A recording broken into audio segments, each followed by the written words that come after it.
On my mother's birthday, my daughter whispered through the phone, "Leave now, before it's too late." I froze in the middle of the dining room, her cake sitting untouched on the table, candles flickering while relatives laughed and clinked glasses. My daughter never called me during family gatherings, and never with that tone, sharp, urgent, like she knew something I didn't. I excused myself quietly, stepping into the hallway where the Bluetooth speaker hummed faintly from the living room, and my hands shook as I clutched the phone tighter. My daughter's voice trembled. "Mom, I'm serious. You need to walk out. Don't argue. Don't ask why. Just do it." 5 minutes later, I understood exactly what she meant, and that single choice saved me from becoming their scapegoat. Again. I stood in the narrow hallway of my mother's house, staring at the crooked frames that had hung there since my childhood, and deep down I already knew. My daughter's call wasn't random. It was never just a whim. In my family, nothing ever happened by accident. Everything was part of a bigger performance, and the roles had been assigned long before I was old enough to understand them. My sister Laura was the golden child, adored and forgiven for everything. Her debts, her lies to her husband, even the night she stumbled into a holiday party drunk and shattered Mom's favorite vase. Me? I was the reliable one. The one who kept quiet, the one who paid the bills when someone else fell short, the one who stepped back so others could shine, all under the banner of family first. For years I wore that mask, telling my self-sacrifice was love, that my silence was strength, that being dependable meant I mattered. But standing there with my daughter's warning echoing in my ear, I felt something shift. I thought, what if tonight wasn't about celebration at all? What if it was another setup, another way to trap me into being their safety net once again? The living room was buzzing when I peeked back in. Folding chairs pulled from the garage, paper plates stacked high with overcooked lasagna, and a Bluetooth speaker fighting to stay alive on 20% battery while someone's playlist jumped from Sinatra to 90s pop. Mom sat in the middle, cheeks flushed, loving every minute of being the center of attention. And then there was Laura. Flawless dress, manicured nails, spinning stories about her new business venture, though I knew she hadn't paid rent in 3 months. Every eye turned toward her like she was royalty, while I blended into the background, holding my phone in my hand like it might burn me. My daughter's words replayed on a loop. "Leave now, before it's too late." The thing is, I'd been warned before. Not by her, but by life itself. I remembered being 16, watching Laura cry over a failed test, and somehow it was me who got grounded for not helping her study. I remembered being 23, saving for my first apartment, when Dad sat me down and said, "Your sister needs a loan, just until she's back on her feet." The loan became a gift. My savings vanished, and Laura never looked back. Over. And over the pattern repeated. Laura's chaos, my sacrifice, and the family clapping for her while telling me I was so strong, so dependable. Tonight felt no different, except for one thing. My daughter. She was young, but she saw through the facade faster than I ever had. And if she told me to leave, I had to believe she'd noticed something I couldn't from inside the storm. So I scanned the room. That's when I caught it. Mom's eyes flicking toward me and then to Laura, like they'd already agreed on something. My stomach dropped. I knew that look. It was the same one they'd worn the night they handed me an extra bill from Laura's credit card, claiming it was a family expense that I needed to cover because I was the only one responsible enough. I tightened my grip on the phone. Maybe this birthday wasn't just a party. Maybe it was a trap. A performance with me cast once again as the unwilling donor, the silent safety net. Only this time, I wasn't sure silence would save me. I stayed, in the hallway a moment longer, listening to the laughter that felt too rehearsed, too sharp around the edges, and I realized I had been here before. Not just in this house, but in this exact position, waiting for the weight of their expectations to land on me. My daughter's warning wasn't just about this night, it was about a lifetime of patterns repeating, and the longer I stood there, the clearer it became. When I walked back in, Laura was already waving around a glossy folder, the kind realtors use, except I knew she wasn't selling houses. She was selling herself again, pitching some can't-miss investment that had failure written all over it, and the relatives nodded like sheep, some impressed, some confused, but all willing to play along because that's what you did with Laura. She thrived on admiration, and she knew how to get it. And I was her insurance policy when the applause ended and the bills showed up. "Clara," she sang, her eyes locking on me like I'd been summoned. "You'll love this one. It's perfect for someone like you. Stable, practical, smart with money." My chest tightened. Those words weren't compliments. They were shackles. A reminder of the role she had scripted for me since childhood. Stable meant I never asked for help. Practical meant I swallowed my dreams. Smart with money meant my wallet was always open when hers was empty. The room quieted as she slid the folder toward me across the table, and I could feel every gaze turn my way. Expectant. Greedy. Like they already knew I would say yes because I always did. My mother chimed in, her tone sugar-sweet but laced with steel. "It would mean so much to the family if you supported your sister this time. After all, look at everything she's been through." I almost laughed. Everything she's been through? The woman had been shielded from consequences her entire life while I absorbed them like a sponge. And now, on Mom's birthday of all nights, they were staging another performance, casting me as the silent benefactor in front of an audience too drunk on tradition to see the cruelty. That's when I remembered the words my daughter had whispered. "Leave now, before it's too late." She hadn't just meant leave the house. She meant leave the cycle. Break it before they pulled me under again. My pulse hammered in my ears as I looked at the folder. Glossy paper, fake numbers, promises of 10% returns, and guaranteed success. I saw it for what it was. Another bottomless pit. Another way to bleed me dry. And in that moment, I didn't feel small or cornered. I felt awake. I slid the folder back across the table without opening it. "No," I said, and my voice was calm, flat, final. Laura blinked like I'd spoken another language. The silence that followed was heavier than any applause I'd ever heard in that house. Laura's smile faltered for the first time in years, a crack in her perfect porcelain mask, and she let out a nervous laugh as if I'd just made a joke. "No? Clara, you don't even know the details yet," she said, her tone sugary but trembling, the way it always did when control began slipping through her fingers. She pushed the folder back toward me with a manicured hand, nails painted the same. Expensive shade of crimson she'd worn since college. A shade I once bought her as a birthday gift when I couldn't even afford groceries for myself. "Just look, you'll understand. This is an opportunity for us, for the family." And there it was again. The family. A word they wielded like a weapon. A word that meant sacrifice without gratitude, silence without recognition. My mother's voice cut in sharp and sure. "Clara, don't embarrass us tonight. Your sister has been working so hard. She needs this. We need this." My chest tightened, but my hands stayed steady. I set the folder firmly back on the table, fingers pressing against the glossy cover as if to nail it there. I said no.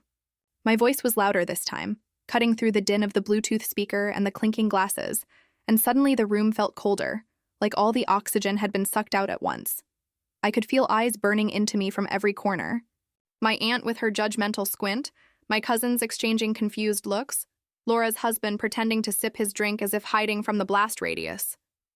I had been here before.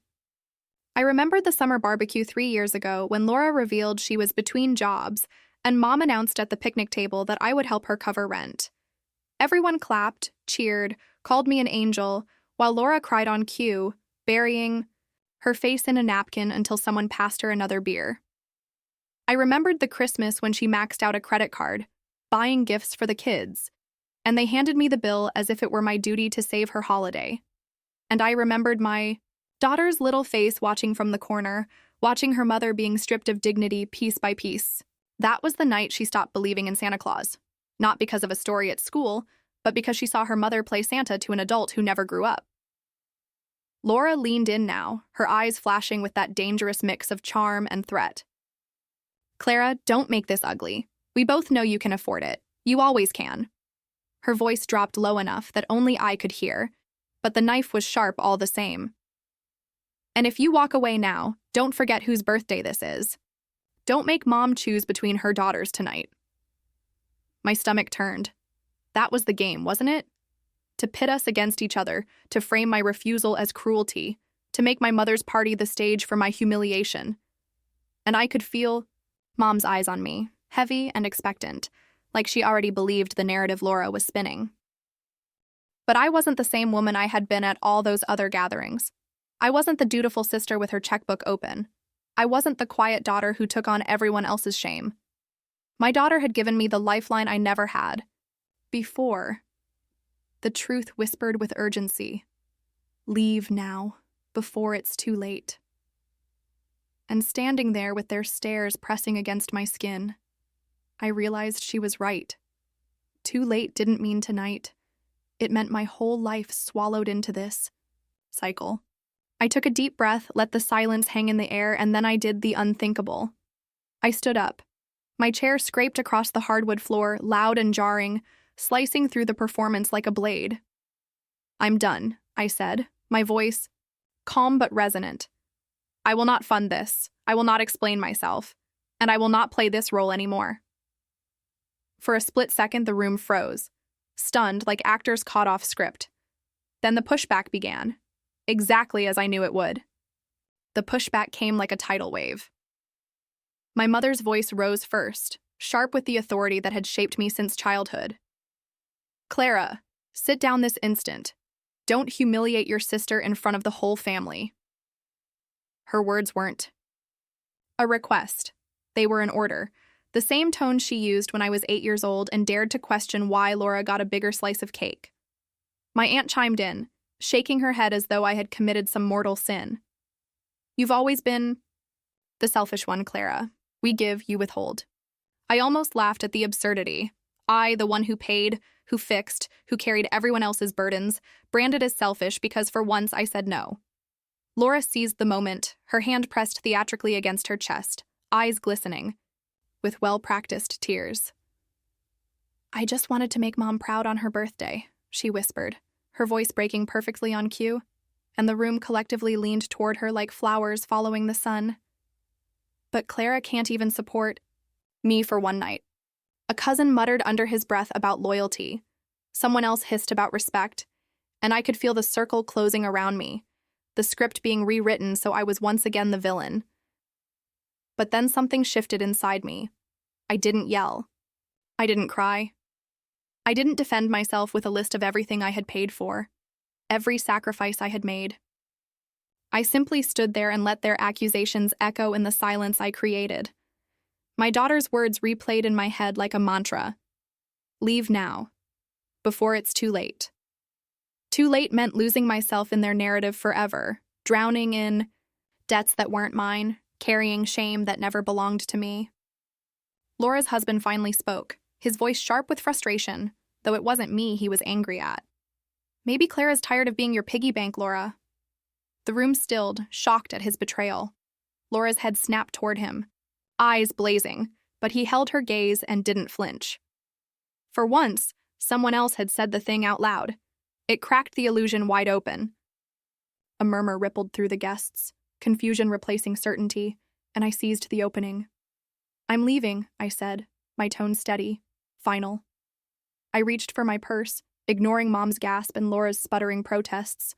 Enjoy the party, but don't call me when the bills come due. I am not your safety net. The words felt electric on my tongue, both terrifying and liberating, like a door swinging open after years of being locked shut. As I turned toward the door, no one followed me, no one stopped me, and for the first time in decades, I realized I wasn't walking away from my family. I was walking toward myself. The fallout came faster than I expected. By the time I got home that night, my phone was vibrating nonstop with messages that alternated between rage and pleading. My mother's texts accused me of ruining her birthday and breaking the family apart, while my aunt left a voicemail dripping with venom, reminding me that blood is thicker than water and that I'd regret choosing money over family. Laura, of course, sent a stream of dramatic messages, half of them insults, half of them guilt trips. You've always hated me, one read. How could you do this to Mom, read another, and then buried between them like a venomous seed. You'll pay for this. My hands shook, but not with fear, with something closer to clarity. I forwarded every single message to my daughter.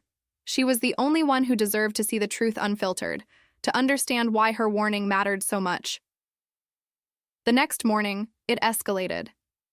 Mom called with her voice cracking, telling me Laura had been up all night crying, that the stress had made her sick, and that if I had a shred of compassion, I would reconsider. But the compassion card had expired. I had given and given until there was nothing left of me, and still they wanted more. I'm not reconsidering, I told her, my voice calm but cold. I'm done being your safety net. From now on, Laura deals with her own choices. There was a long pause on the other end, and then the words I'd expected my whole life but still cut deeper than I imagined. If you walk away from your sister, you walk away from this family. The line went dead, and with it, the illusion I had clung to for decades. At work later that week, my phone buzzed again, this time with a number I didn't recognize. It was a collections agency, asking if I was willing to confirm responsibility for an overdue loan in my name. My stomach dropped. Laura. She had used my information, what again? But this time, instead of quietly fixing it, I told the agent, "That account is fraudulent. I want to file a report." My voice was steady as I gave the details, listing every time my wallet, my cards, my identity had been borrowed in the name of family. The agent listened, took notes, and assured me they'd follow up with documentation. For the first time, there was a record, proof that I wasn't complicit anymore. When word got back to Laura that I had reported it, the explosion was nuclear. She called me screaming, swearing, hurling every insult she could find. "You're destroying me! You're destroying Mom!" she shouted, her voice raw. But beneath the rage, I heard something else. Fear. Because for once, the consequences weren't redirected onto me. They were hers to carry, and she knew it. My daughter hugged me that evening, her small arms tight around my waist. "I knew they'd try something," she whispered. "That's why I called you." I kissed her forehead, realizing she had saved me in ways I hadn't even seen. I hadn't just left the party. I had left the role they had written for me. And though the road ahead would be ugly, with lawyers, with credit reports, with years of untangling damage, I knew this. I would never sit in that house again, waiting to be handed someone else's mistakes like they were my birthright. The next weeks played out like the unraveling of a long-kept secret. I met with a lawyer, handed over the stack of bills, texts, and voicemails I had saved over the years, and for once I didn't feel ashamed showing them. The lawyer flipped through the papers with a practiced calm, nodding as though he'd seen this pattern 100 times before. "Financial abuse within families is still abuse," he said flatly, circling dates and highlighting signatures that weren't mine. His words lodged in my chest like an anchor. Not abuse in the abstract, not some vague family drama. Abuse. And I had been its silent target for decades. Soon after, 2 officers visited my home to take my statement about the fraudulent account. I half expected them to dismiss me, to tell me it was a family matter and not worth pursuing. But instead, one of them looked me in the eye and said, "You did the right thing. If you don't put this on record, it only gets worse." That night, I lay awake in bed, not from guilt, but from the strange foreign relief of being believed. When Laura was finally contacted by the investigators, she unleashed a storm. She called everyone in the family, spinning stories about how I had turned her in, how I was trying to destroy her life out of jealousy. My mother swallowed every word, calling me with venom I had never heard before, her voice low and sharp. "I hope you're happy. You've ruined your sister's future. You've ruined this family." I didn't argue this time. I didn't plead my side. I simply said, "No, she ruined herself. I just stopped paying the bill." And I hung up. The fallout spread like cracks through glass. My aunt stopped speaking to me altogether. Cousins blocked me on social media. Family friends whispered about how cold I'd become, how ungrateful. But alongside the isolation came something unexpected. Peace. My bank account stopped bleeding. My phone stopped ringing at all hours with emergencies that weren't mine. And the silence, once terrifying, became a balm. Meanwhile, Laura's business venture collapsed within weeks. Without my safety net, she defaulted on her debts. The landlord finally evicted her. Her husband, tired of years of chaos, filed for separation and quietly sent me a message of thanks. You did what I couldn't. You broke the cycle. As for my mother, she clung to her narrative, choosing to protect Laura's image even as the truth became impossible to deny. We didn't speak again. It hurt. God, it hurt. But it was a clean hurt, the kind that heals instead of festers. I poured my energy into something new. Therapy. A second job I actually wanted. One that let me save for myself instead of plugging holes in other people's ships. I took my daughter on a weekend trip, just the two of us. No phones buzzing, no crises waiting. One evening we sat by the water, eating ice cream from paper cups, and she said softly, "I'm glad you listened to me." I smiled, realizing the irony. The child had become the protector. Her whispered warning had broken decades of silence. Now, when people ask about my family, I tell them the truth in one clean line. Family is not a debt you can't escape. It's a choice. And I finally chose myself. The final confrontation never happened in a dramatic courtroom or over a shouting match at my mother's house. It happened quietly, in the spaces where silence used to shame me. Months after I walked away, I got the official notice in the mail. The fraudulent accounts were cleared in my name, the debt redirected to its rightful owner. I stared at the paper for a long time, the weight of it pressing against my chest. And then I laughed. Not a bitter laugh, but a raw, shaking one. For the first time in years, I was free. Laura's world kept crumbling in pieces I didn't bother to collect. I heard through distant cousins that she tried another scheme, another venture, but no one lined up this time. Without me propping her up, her pedestal collapsed, and she had to face the life she'd built with her own hands. My mother stayed by her side until the end, defending her choices, excusing her actions. That was her decision. Mine was different. The remarkable thing was how quickly my own life began to feel lighter once I stepped away. I stopped apologizing for existing. I stopped explaining my worth in receipts and sacrifices. I took long walks with my daughter after dinner, laughing over nothing, breathing air that felt new. I learned to say no, not with anger, but with quiet certainty. No, I don't owe you that. No, that's not my responsibility. No, my love isn't measured in money. Each no became a brick, building a boundary that had never stood before. The night of my mother's birthday could have ended the same way as every other family gathering, with me writing another check, smiling through another humiliation. Instead, it ended with me walking out the door and never looking back. My daughter saved me with a single whispered warning, but it was my choice to listen that saved me for good. And now, when people ask if I regret cutting ties, I think of my daughter's arms wrapped around me, her voice steady when she said, "I'm glad you listened to me." I think of the silence in my home, not heavy anymore, but peaceful.